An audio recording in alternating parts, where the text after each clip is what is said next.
سلامونه ملګرو. د مخکینی ویډیو په ارتباط باندې مخکې د دې چې د پروژې د مدیریت د دوهمې مطالعاتي ساحې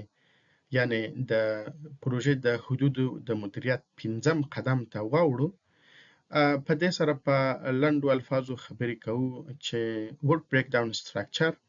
څرنګه رامنځته کیږي. قدم په قدم به مخته ولاړ شو. د ورک بریک ډاون سټراکچر یا د هغه ماتریکس رامنځته کولو لپاره په کوم کې چې د پروژې ټول فعالیتونه ذکر وي، د هغه لپاره باید د پروژې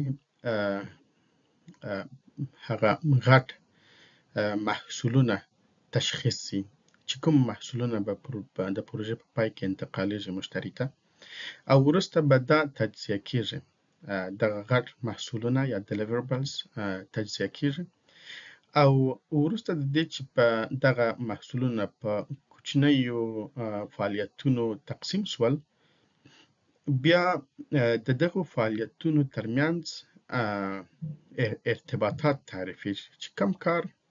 د کوم پورې ارتباط لري او د دوی دغه ریلیشن څه ډول دی. د کارونو ترمنځ د ریلیشن یا د ارتباطاتو په ارتباط وروسته په تفصیل خبرې کوو، ځکه چې دغه ارتباطات د فعالیتونو ترمنځ کیدای شي چې 4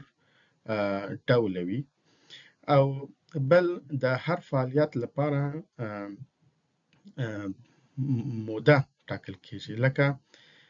د پروژې هغه غټ محصولونه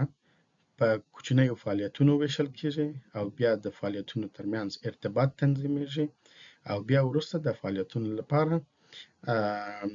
موده تعینېږي چې کوم کار به څه وخت په کومه موده کې ترسره کیږي. نو دغه کار چې ترسره شو په اصل کې موږ ورک بریک ډاون سټراکچر یا د پروژې د فعالیتونو ماتریکس رامنځته کړی.